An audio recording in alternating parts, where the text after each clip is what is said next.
Hello everyone. Some of you may know me, some of you may not.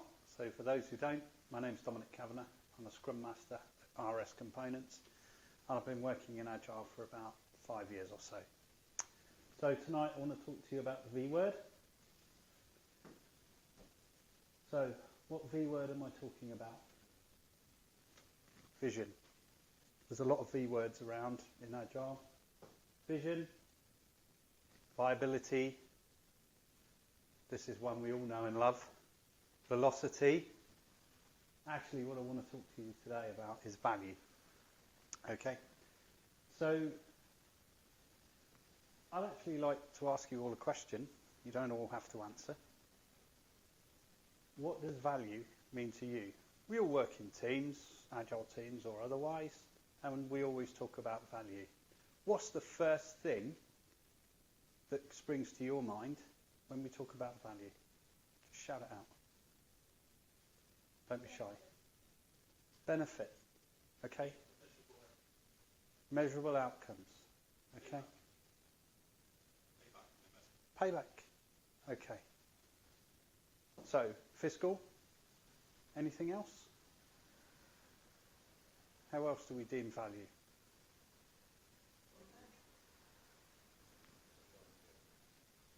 So, first thing that always comes to mind is revenue, generally, because that's what we know, right? It's what when bombarded TV, superb value this, value that, and it's always spoken in monetary terms.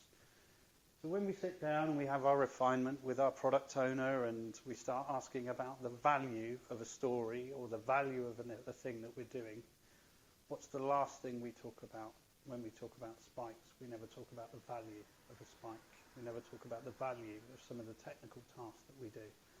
People talk about technical debt, managing technical debt, but it never comes under that conversation around value. But a lot of these discussions that we have actually build knowledge. Do we feel there's value in knowledge? Do we feel there's value in understanding? Insight. We talk about customer insight. What about business insight? So, let's have a think about those things there.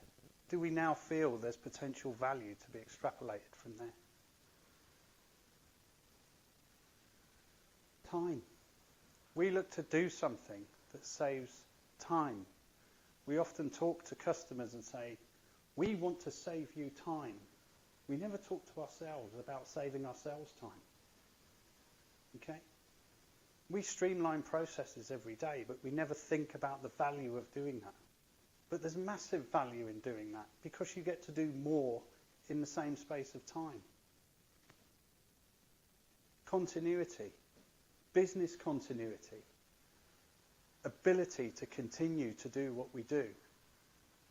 There's massive value in that. Market changes happen all the time. How do we respond to those changes? There's huge value in looking at how we continue to do business. This is the one that really dominates our thoughts. It's about delighting our customers. Okay? And that is at the forefront of every product manager's and product owner's mind. Why? Because that is how they are measured. That is what they are pushed on. That is what they're objectivized by. So when it comes to doing anything as an engineering team where we want to say, actually, you know what, we want to do some investigation on how we can look at this and make this better. There's no value in that for me. I want you to focus on the customer. So these things ended up getting pushed down and down and down in the list of priorities. Okay? Which makes things really, really difficult for teams because the teams really genuinely want to build better solutions. Okay? And try and future-proof things. But more often than not, it's ignored, or at the very least, it's passed for something else that's got customer value. Okay? It's a cultural thing. So, value can have many faces. I've picked 3. Okay? Customer value. We are customers. Okay? We work for businesses, but we're also customers. What do we want? It doesn't matter where you go, whether you're online, whether you're in a store. Do things that save me time. Do things that save me money. And do things that make my journey or my life easier. That is what I value as a customer. Okay? All good, all valid. Most product backlogs are driven by these activities. But what about this? Help us do more with less. Okay? Technology is out there to help us do things better, to help us do things smarter, quicker. Technical debt management. Let me give you an example. I'm assuming we all drive. We have a car, we have a vehicle, some description, okay? And every now and again, we have to dip into our pockets and we have to pay the garage to service that car. Doesn't make it go any faster, doesn't make it any more special, but it keeps it on the road. Because you know damn fine, if you don't do that, that's going to break down. Yeah? The car analogy is a loose analogy, but why would our systems, why would our processes be any different? Why wouldn't we invest in maintaining those things? Okay? So feel free to use that if you feel it's useful in any of your interactions. But there is real value in maintaining things. There is real value in ensuring that your systems and your processes are fit for purpose and reactive and responsive to changes that happen in your market. Do more with less. Give us the ability to grow. Expand our capability. Another good example, recently at RS Components, we put in a new document management system. From a customer's perspective, they're just seeing a little PDF file on a website. They're not going to know where it's coming from, how it's managed, what's driven by that. They're not going to care. From their perspective, there's no value. It's not making their life easier. It's not saving them time. But from our perspective, it's giving us the ability to move from an unsupported, out-of-date process and system to a fully supported system and cloud-supported system, which means we can now grow our business because we can actually get more products. We can manage more documents. So there's real value in doing these things without having a customer tagline to it. Also, we can look at how we become more responsive to change.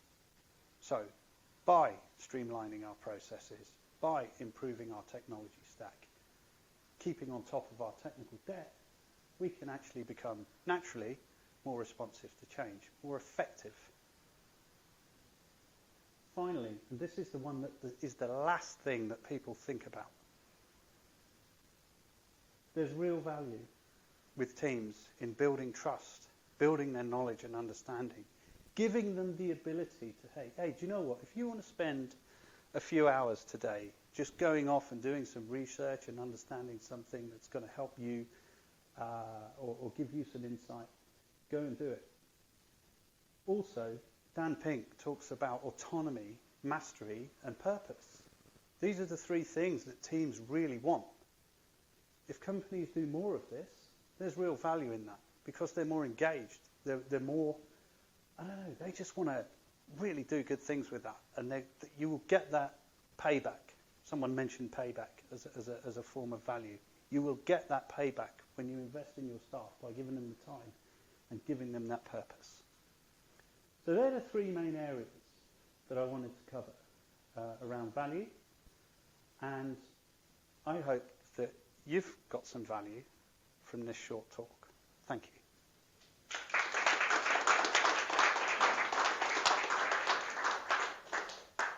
Are there any questions?